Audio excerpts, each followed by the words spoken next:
Hello and welcome to another edition of People. Today we speak to Mr. Munish Palananiappan. Munish has worked for many years with Caterpillar and John Deere India and then quit in 2016 to begin a new journey into his passion, photography. In just 4 years, he has pursued his passion with so much intensity that today his profile includes motorsports, wildlife, bird, industrial photography, and so on. His photographs have featured in Sanctuary Asia wildlife calendars, Top 100 National Geographic, Autotrack Motorsports, Lonely Planet, and numerous publications. Welcome, Mr. Munish, to People. Thank you, sir. It's a privilege to be in the part of your people's video, which is coming up awesome these days. Okay, super. Okay. Now, Mr. Munish, let me start off by saying, how did this transition happen from being in the corporate world to be an award-winning photographer? What happened in between? Uh, it's not a single day or a overnight stuff which has happened. It's a very long journey in my case because maybe of the age or the era which we people have been brought up. I took a lot of time. It was not an overnight journey. It was years, of course, actually. From the day I decided to become a full-time photographer, from the day I actually become a full-time photographer, uh, there was a 5-year gap between these 2 days. So Okay. it was not a overnight journey. Wherein in these 5 years, I have put up a lot of efforts in continuing with that passion, both by practicing photography and planning on the background how to take up photography as full time, which is financially viable. That is most important thing. Okay. I'm asking this question on behalf of folks who want to move out from a steady job into photography. At the time of quitting a well-paying job, you must have weighed your financial options for a very long time. Family, children, education, etc. Give us an insight Uh, into your thinking at the time of making the decision. of course. See, this is the same thing which I tell many people who are coming out with these questions. There are guys who are coming out with these questions even before learning the photography part. What they want to ask is, can I quit my job and plunge into photography overnight? And see, these are all like by seeing the lifestyle of a wildlife photographer, by seeing the lifestyle of a motorsport photographer, some people misinterpret this and thinking that, okay, so you become photographer, then the next season you go to Africa. You become a full-time photographer, the next season you get to shoot the motorsports and get paid well. It is not that case. It is much, much tougher than what you are doing in front of your laptops or system in your office as full-time job. It is absolutely not that case. You have to do a lot of planning, and even the success stories are very few, and the practical stories are not hitting the YouTube. Please be aware of it.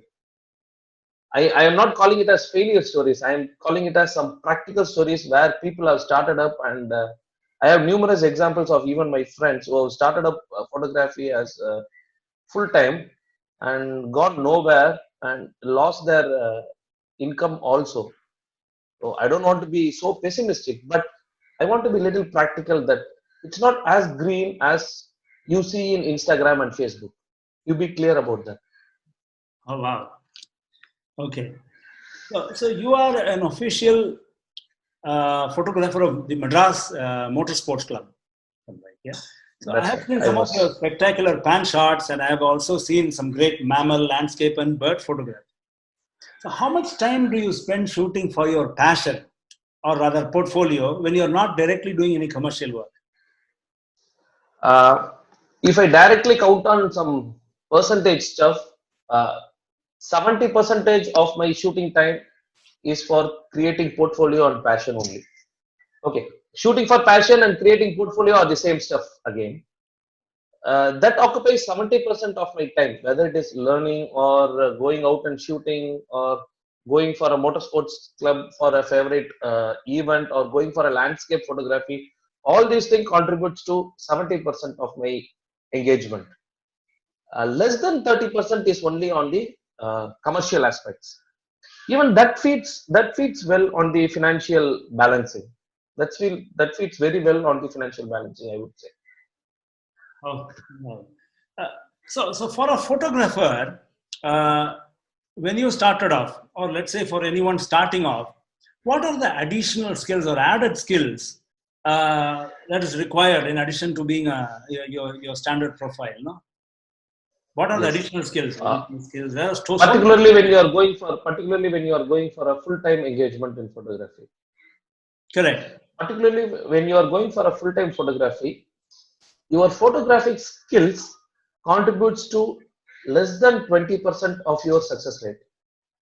This is the bitter truth, but you have to agree to that. If you are master in photography, if your skills and creativity are at the highest levels, that contributes towards 20 percentage of your success rate, chances of succeeding in the photography business.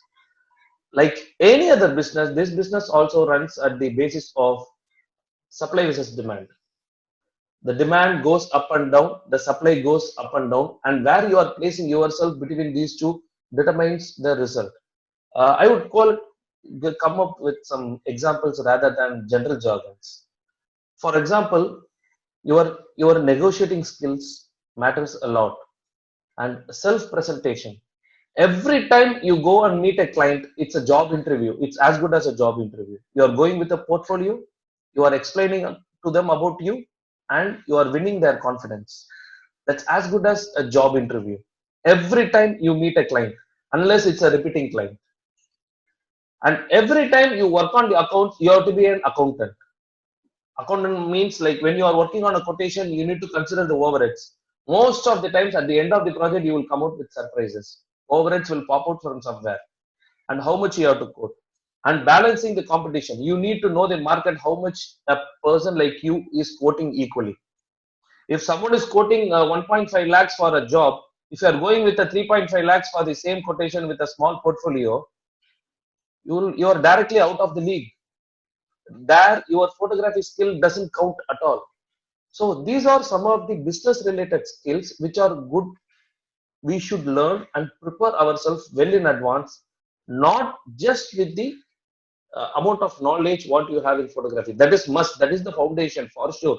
Without the knowledge on creativity of photography, you should not enter into this business. But that is not the only item which is required for your success formula.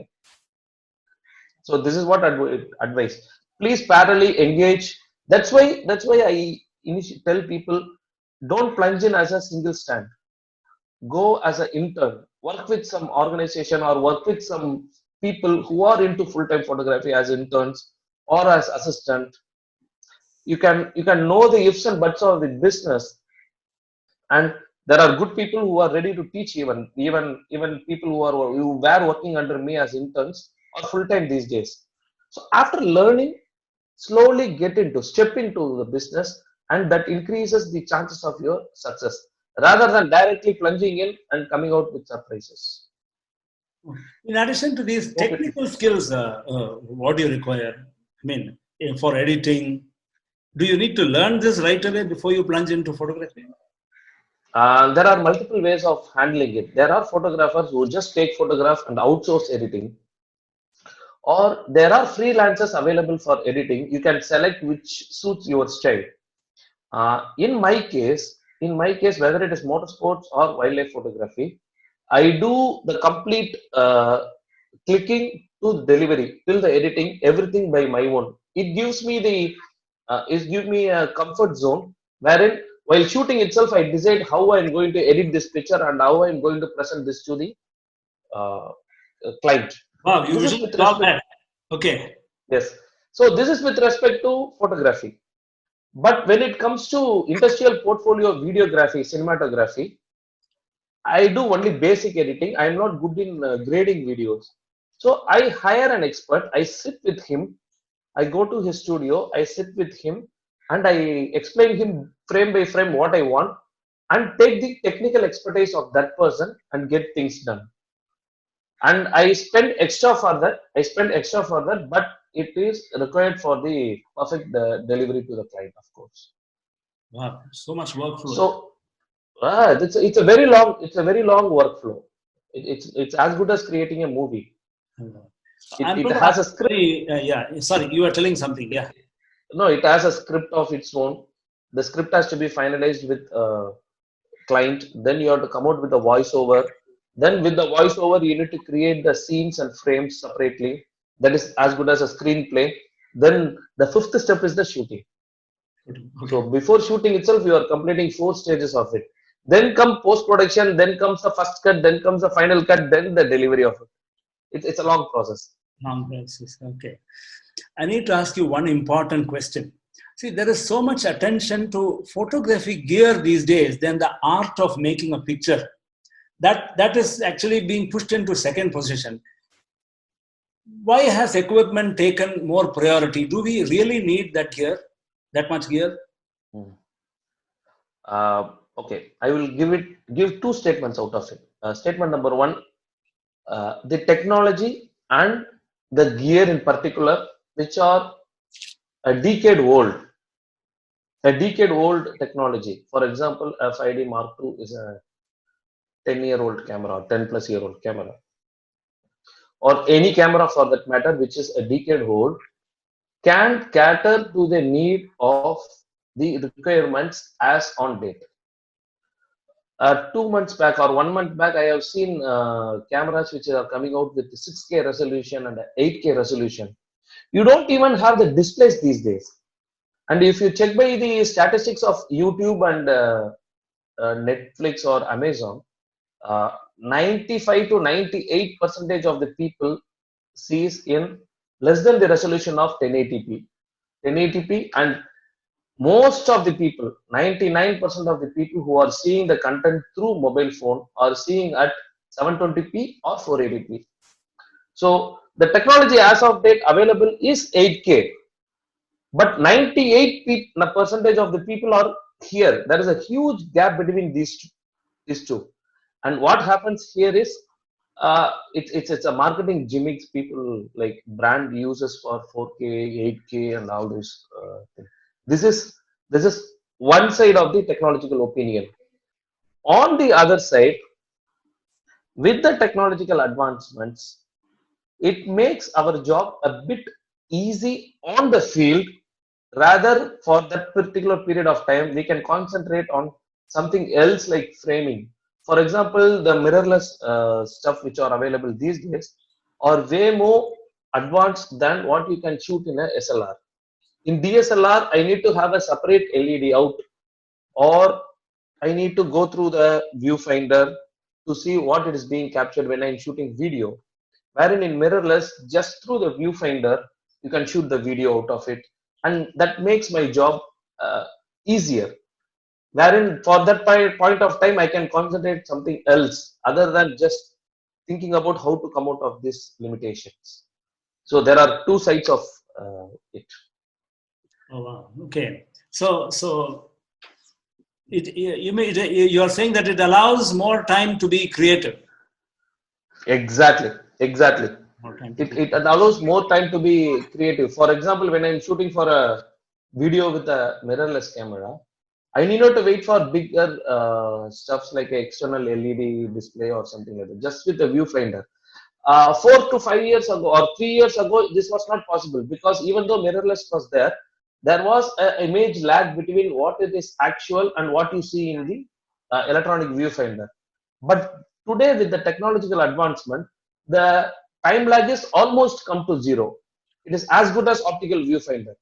So making use of the technology is an artist or a business person's job.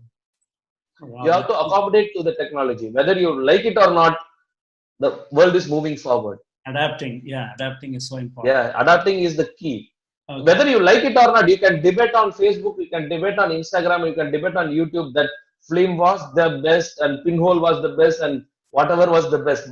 I agree to all those statements, but you need to move on with the technology, otherwise you will be thrown out. As simple as it is. Wow. Okay, like all top photographers were known for one specific genre or specific thing they do. Which one is your personal best choice? You know, bird. You're doing a lot of things: bird, mammal, motorsports, industrial photography. So which one you should have a heart to one thing, right? Yes, yes. See, I have been doing all these things and I have been enjoying even the landscape and the astro. But my my heart says wow when I'm shooting mammals. Mammals. Okay, I thought so much. Because maybe because we are also part of that group. We are also mammals, maybe that's Okay. one of the reason. Industrial and corporate are embedded into my DNA without even my knowledge because I have spent two full decades into that. You Yeah. know me right from the period of my engineering stuff, Right. Right. Right. Right. right from my education, what I have studied and what I have gone through. And for my earning my bread and butter, I have been doing engineering jobs. And I am one of the few rare breeds where I read engineering and worked on engineering. Engineering. Okay. Talking about mammal photography, since that's your your top cut. So who is your I would say, I would not say role model. Whose work do you look up to? Uh, I have been following a lot of people like some international people like David Yarrow and David Lloyd and all. They have been doing enormously great job. They those photographs, when I see those photographs, it looked almost impossible. But people who really inspired me, people who really made me to take out my camera and try all those angles are our own Indian photographers like Dirtiman Mukherjee, Jain Sharma and Sudhir Shivaram. Sudhir Shivaram and all is devoting whole of his life for teaching photography these days. I know him personally also, and I should really appreciate for all those time he is spending for tutoring even. So Wow. these are people whom I follow the most, and our own Coimbatore person, Varun Aditya. Varun Aditya's frames will be very unique. We chat quite a lot of time through WhatsApp and in person, and I appreciate him a lot. He is doing a fantastic job Awesome. Oh, photography only. oh, you've got a great mix of people. Okay. Now, Yes. viewers, I have been with Mr. Munish on his guided safaris. Those were great trips. There was so much learning. And in addition to it, that of course, there was great stay and food right in the heart of where the action was. Mr. Munish, when did you start the guiding and what are your most popular destinations? Popular destinations, I would call it Masai Mara and Spiti Valley. Bingo. Okay. And it all started like I was going as a person to visit Masai Mara, and I fell in love at first sight. And you know that why? Because you have been with me in Masai Mara, Right. and you don't have a single reason to fall in love. You have reasons all around you, 360 degrees to fall in love with that place. Okay. So that is one of my favorite destinations, and it all started 4 5 years ago where I started going as a person, and then I started taking my friends. Then after seeing my portfolio, after seeing my videos, after seeing my updates, people started asking me how to join, and that's how it all started. So I started taking them, So you say and Masala. I love taking people. Yes. Okay. What other destinations? The next one is Spiti Valley. Spiti Valley exclusively for the astro and the landscape and the travel experience of it. Every day you stay in a different village and you get to meet new people. You get to meet Oh, and viewers, I experience the have to tell culture. you, you must do Spiti with Munish at least once in your lifetime. That's an experience which is impossible to be erased from your memory. You need to die with that memory. That kind of an experience. Let me tell you. Yeah, sorry. Okay. Uh, and I wanted to ask Definitely. you, Munish, why is Masai Mara so high in your list of preferences? I mean, does it offer things that others do not offer, or it offers so many things in a single place? What is it? What is the magic there? Uh, the magic is there in India also. If even today, if someone asks me which is your favorite national parks in the whole world, I would call it our own Jim Corbett near Delhi. Jim Okay. Corbett is my most favorite wildlife destination. But Masai Mara tops my list above even Jim Corbett because it is highly productive in nature. You spend 1 week in Masai Mara, you get regenerated completely. And many people will not agree. In Indian national parks, most of the times we are running behind, driving behind tigers. So I personally feel that I am not utilizing. I will not call it I am wasting time, but we are not utilizing our time properly.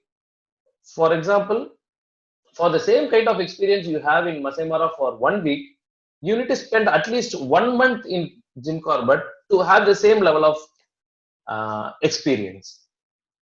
So it is practically impossible to spend that much and take off 1 month of your regular life. I was Wherein in, 1 week, you know, yes, we please. could go around the lion, we could sit, we could take a headshot, we could do all that. Exactly, It was such a exactly. controlled environment, really. Wow, good. Even people ask me, being a newbie, I have not been to any Indian forest. Can I come directly to Masai Mara? I would say you should. If you are a newbie, you should first visit Masai Mara because it gives a lot of opportunity. It gives a lot of time in front of the subject where you can experiment things. Wherein in Indian forest, the moment you see the tiger, it will be hardly for a few minutes. You have to click, click, click, click, click. That's it. It's gone. And there is one But more that's thing not the here. case in Africa. Yeah, I want to tell the viewers one more thing. You don't need to be a photographer to go to Masai Mara. I remember once there was a doctor who was doing work that was even better than ours using just his mobile. He was taking some great footage of hunting, so much work he did with that mobile. So actually you don't Everything, need yes. a photographer to go to Dr. Sabah, yes. yeah, yeah. Okay, now, so Yes. Munish, just briefly, can you tell us what are your preferred lenses for each class of photography? Yes. People even ask me why you have a 200 to 600 when did 400 2.8 counts and when should I buy a 100 400. So one universal lens which you can carry to any genre, whether it is a portrait photography or a wedding photography or a street photography or motorsports or wildlife or even astro or travel, whatever it is, that one lens a must have for photographer is 70 to 200. 2.8. 70 to 200, 70 to 200 does magic wherever you go. The most favorite photographs, wherever it is, like in Africa also, some of my most favorite photographs have popped out of 70 to 200 lens. That is one universal focal length, I would say. If you are more into motorsports, I would strongly advise you to go for a 100 400, whether it is Sony or Canon. 100 to 400 is a fantastic lens. It's a 5.6 aperture, so it gives a decent light. Most importantly, it gives the flexibility to zoom in and zoom out at the scene. For example, when you are taking some pit stop portraits, you can go for a 100 portrait, and when you are taking action, you can go for a 400 Most importantly, it's easily handled. It can be easily handled. If you are more into safaris and if you are more into wildlife alone with birding, of course, then I would strongly suggest something like of a 600 focal length. As long as you can afford, you can go for 150 to 600 of third-party lenses, which are wallet friendly. And if you go for some native lenses like Nikon 200 to 500 or Sony's 200 to 600, which are fantastic lenses. And if you can really afford, you can go for a 600 f4 lens, which costs you around 100 plus thousands of dollars. So it all depends upon how much you are ready to spend. But these days you can even rent it. The good news is you can rent it from rental houses and go for a safari and take it Right, wherever right. you go. You suggested that to me. Particularly when you are in Chennai and Bangalore, near Bangalore, there are a lot of rental houses where you can rent it and go for it. But my most favorite lens personally is 400 2.8 because of the unique focal length of 400 and it gives me a beautiful habitat framing of the subject with some habitat in it. I always love shooting a mammal with uh, habitat, and when it comes to motorsports, also it gives a great result. And particularly in low light, this 2.8 helps a lot. Wow, cool. Wow, wow. Now, I wanted to ask some very important question. Is this, I know I have seen in this profession where there is so much supply and so little demand. How is anyone making any money at all? Uh, People are making money, but not to the level of what we see from other journals like wedding. No, Wedding, you get into. sorry to interrupt. One thing I've seen is the buyers realize, I mean, trust this only as a product and not as a solution. That's the problem. That's one thing I've seen. They just see it as a product. Yes. If only it is considered as a piece of art, it goes Correct. for a high value. Correct. If only it is, rather than being a product or a delivery content, uh, a fantastic photograph is a piece of art, of course. Irrespective of how much, what gear it has been shoot on, or which photographer has taken, or where it has taken, a perfect photograph with a perfect exposure and perfect color is as good as a piece of uh, art. That is how it has to be graded. But as you said, fortunately or unfortunately, the demand is so low and the supply is so high, wherein with just a credit point you can get any photograph. You need not to pay any money. If you are a owner of a magazine and if you want to have a cover photo with a tiger portrait, you just put it in Facebook and Insta. I just want a tiger portrait to cover on the cover photo. I will give credits and no money. Before 12 hours, you will get thousands and thousands of fantastic portrait photos. That's how the demand and the supply is ranked upon. Okay. But there are places like Getty Images, Shutterstock, wherein you can select your photographs and send it across. There are a few of my photographs has got sold as good as $250 to $300 per photograph. Not even the print, just the download itself.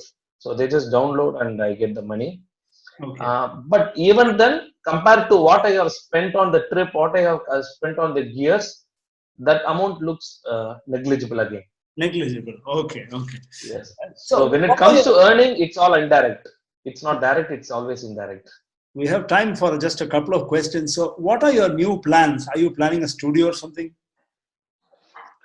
I I am mostly concentrating on corporate portfolio videos because it's the business plan is viable. It's more feasible for me, and clients are feeling very comfortable with me because I have the industrial background of it.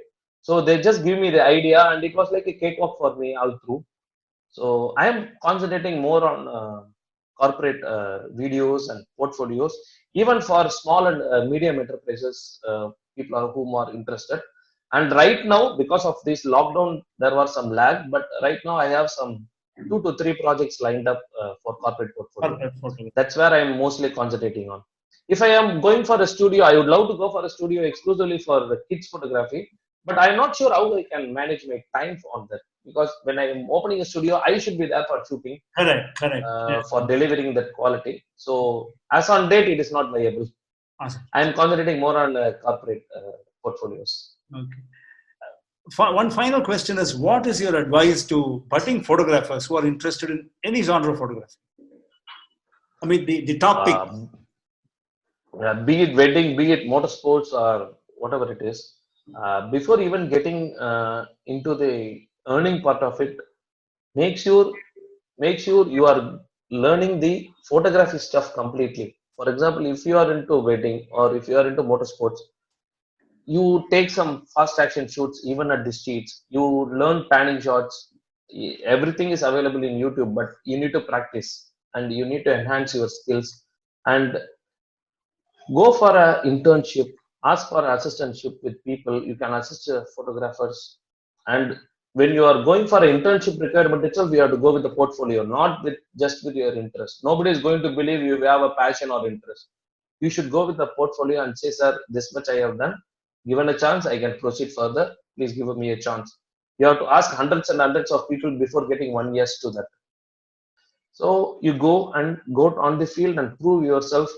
Before going full time, you be very clear on the business aspect also, not just with photography. Okay. So the other side of the shore is always green. And don't judge photographers' lifestyle by their posts on Facebook and Instagram. Wow. Wow. Viewers, from this brief interaction with Mr. Munish, I just wrote down from whatever he shared the top tips for success in photography. The top 5 takeaways from today's meeting are: one is not being lazy, learn and just keep shooting. Two is evolving with times and update with the latest happenings. Three, Exactly. working smart to network to beat the competition. Four, the ability to tell stories in social media, to go online and engage people. That's what successfully Mr. Munish has been doing. Even yesterday, we had a webinar where within 30 minutes, he transformed a rather simple photograph to a brilliant, landscape. Uh, and finally, to be passionate about your work. I have seen friends personally who can sit with a caterpillar for all day with their macro lens. That's the kind of passion we require to be right inside this business. Yeah, and time is never enough, actually. You always do your peak performance when you are really passionate about it. Thank you, Mr. Exactly. Munish, for sharing your thoughts and experiences. Thanks, viewers, for staying with us. Let's meet on another episode of People. Thank you, Mr. Munish. Thank you so much, sir. Thank you. Good day.